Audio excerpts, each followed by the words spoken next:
mungkin kita mau ngobrol dengan Mas Heri. Arjong ini 17 tahun loh Mas. Ya. Gimana refleksinya sejauh ini memaknai Arjong sebagai tadi founder kayaknya tiap tahun ya, ini Arjong kan tiap tahun ya, jadi itu gimana sih pengalaman? Ya terima kasih buat teman-teman semuanya sebelumnya ya sudah hadir dan meluangkan waktu, dan tentunya saya turut bangga gitu ya bisa menyelenggarakan Rutu Arjok. Tentu juga ini suatu hal yang baru ya. Nanti kita bisa bicara mengenai apa itu Rutu Arjok, tujuannya apa dan lain-lain. Ya kalau ditanya mengenai apa sih tadi 17 tahun nih. 17 tahun Refleksinya sejauh ini, pengalamannya. Iya, Arjok sejak tahun 2008 bisa dibilang menolak berhenti gitu ya, menolak berhenti. Jadi akhirnya bisa dihitung total 17 tahun penuh dari tahun 2008 sampai tahun 2024 tidak pernah berhenti karena ini event tahunan. Kondisi pandemi kami pun tetap bukan nekat, tapi itu memang kalau boleh saya katakan Arjok itu adalah cara berkesenian kita gitu. Jadi itu sudah menjadi kebutuhan. Gimana sih kalau sudah menjadi kebutuhan, ibarat orang lapar ingin makan gitu. Kalau misalnya kita berhenti itu kayaknya jadi ada mungkin malah kita jadi lemes gitu ya.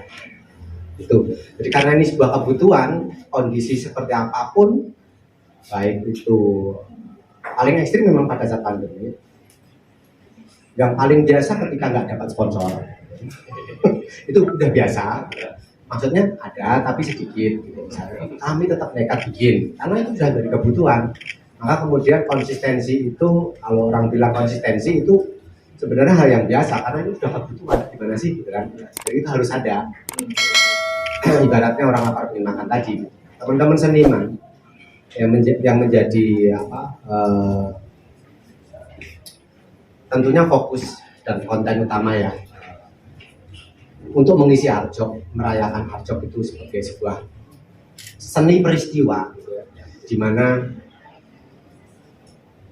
tadi sudah dijelaskan sebenarnya cukup jelas di video tadi bahwa ini kita membuat sebuah ruang di mana pada saat itu tahun 2000-an ya, tahun 2005, 6, 2007 itu 2000-an ya. Walaupun seniman-seniman kita udah maju, seniman kontemporer udah maju, mereka udah keliling dunia, udah mengharumkan bangsa, tapi secara infrastruktur, baik di Jakarta sekalipun, di Jogja atau di apalagi daerah, itu bisa dibilang miskin. Miskin institusi yang mendukung keberadaan seni, terutama seni rupa yang memang ada di wilayah divisi kita. Ruang pamer sedikit. Bisa dibilang tidak imbang dengan jumlah seniman, apalagi jumlah ide seniman gitu ya. Semangat seniman nyaris tidak imbang gitu. Pendukungannya apalagi nyaris sangat sedikit gitu. Nah itu yang kemudian mendorong kita sebagai seniman pada saat itu kita pengen membuat satu ruang sendiri. Nah, jadilah Arjok. Kita ngobrol-ngobrol. Jadi Arjok itu sebenarnya lahir dari keterbatasan, lahir dari ngobrol-ngobrol dengan Mas Bambang itu sambil ngopi gitu. Yuk kita bikin yuk art fair-nya seniman. Gimana sih gitu? Belum ada. Ya. Jadi masih dianggap nggak jelas. Art fair itu ya kotak putih seperti art Jakarta, seperti art Singapura, atau Hongkong, Basel ya. Seperti itu art fair. Tapi aku maunya langsung seniman karena apa? Kita mau buat ruang sendiri. Bener-bener ruang karyanya atau ruang peristiwanya. Itu yang akan kita buat dan mengakomodasi seluruh kegilaan seniman yang saya tahu persis. Kedekatan saya dengan seniman itu sebenarnya banyak ide gila yang tidak tertampung. Sayang sekali karena ini kaitannya dengan kemajuan seni itu sendiri yang harusnya memang harus dipresentasikan, muncul dari seniman, kemudian dipertanggungjawabkan pada masyarakat. Nah, ini ruang Arjok.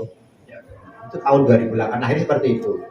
Dan 2 tahun kemudian supaya ini lebih bisa diterima di wilayah wacana seni rupa gitu, kita menghilangkan kata hardware yang sebenarnya walaupun nggak masalah sebenarnya kata hardware itu nggak apa, cuman biar lebih luas aja, lebih bisa diterima aja kita pakai hard job. Idenya ya dulu dari tiket pesawat sebenarnya job, kalau Hongkong kan kata sesederhana itu ya hard job.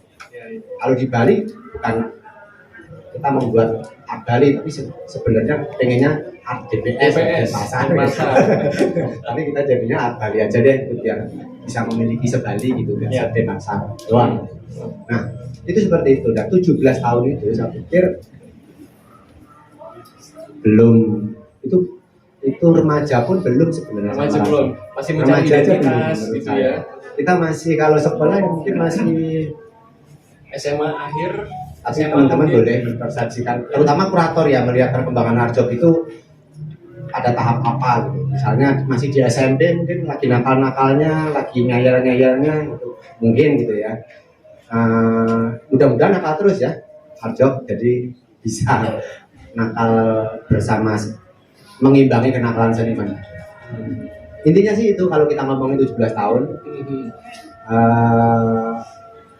poinnya adalah 17 tahun itu kita belum merasa mapan, juga belum dibilang apa ya, berhasil. Bukan berhasil itu kan namanya lain-lain, persepsinya juga beda-beda. Berhasil ketika masyarakat atau pengunjung puas, kurator juga senang sesuai dengan gagasan yang diluncurkan, seniman juga senang, intinya publik senang, dan itu menjadi sebuah peristiwa yang punya dampak yang lebih, makin luas dampaknya, makin kita merasa berguna. Itu sih. Oke. Dan yang menariknya kan rasanya dari tahun ke tahun pada akhirnya art job itu tadi ya, dampaknya adalah menimbulkan kebutuhan baru. Jadi kayak tadi ada cerita yang akhirnya tukang frame atau jasa frame itu meningkat, itu otomatis menumbuhkan apa ya, sektor bisnis lain yang akhirnya juga punya keterlibatan dengan art job. Tapi selain itu juga tadi ada akhirnya punya inisiatif untuk memfokuskan pada sektor untuk seni rupa anak-anak, tadi juga sektor teman-teman dan seniman disabilitas. Nah, dalam proses itu gimana sih akhirnya muncul ide untuk sebisa mungkin seluas-luasin apa? Iya, karena gini, mungkin kalau kita bicara apa ya, ekosistem seni gitu ya, terutama di seni rupa, mungkin tidak glamor atau common musik atau film, ya kan. Kalau seni rupa kesannya kok segmented. Dulu awal-awal itu kalau teman-teman ngalamin yang namanya pameran seni di galeri itu, yang datang kan itu aja. Artinya ya kalau nggak kolektor atau pecinta seni, seniman, teman sendiri atau keluarga sendiri. Sehingga kalau pameran itu yang berkunjung ya bisa dibilang nggak banyak gitu kan. Kemudian gimana caranya art job ini bisa dialami semua orang, menjadi sesuatu yang tidak berjarak dengan siapapun, bahkan dari segi umur atau apapun. Itu menjadi sesuatu yang harusnya sudah seperti statement saya bahwa itu menjadi sebuah kebutuhan. Kalau kita ngomong seni secara umum, segala sisi kehidupan itu mengandung unsur seni misalnya. Tapi kalau kita bicara seni rupa, kan masih sebatas lukisan atau ya kan. Begitu kita kemudian berkolaborasi dengan seniman walaupun yang lukis tapi idenya kemana-mana. Ketika kita pancing dengan ruang, idenya kemana-mana.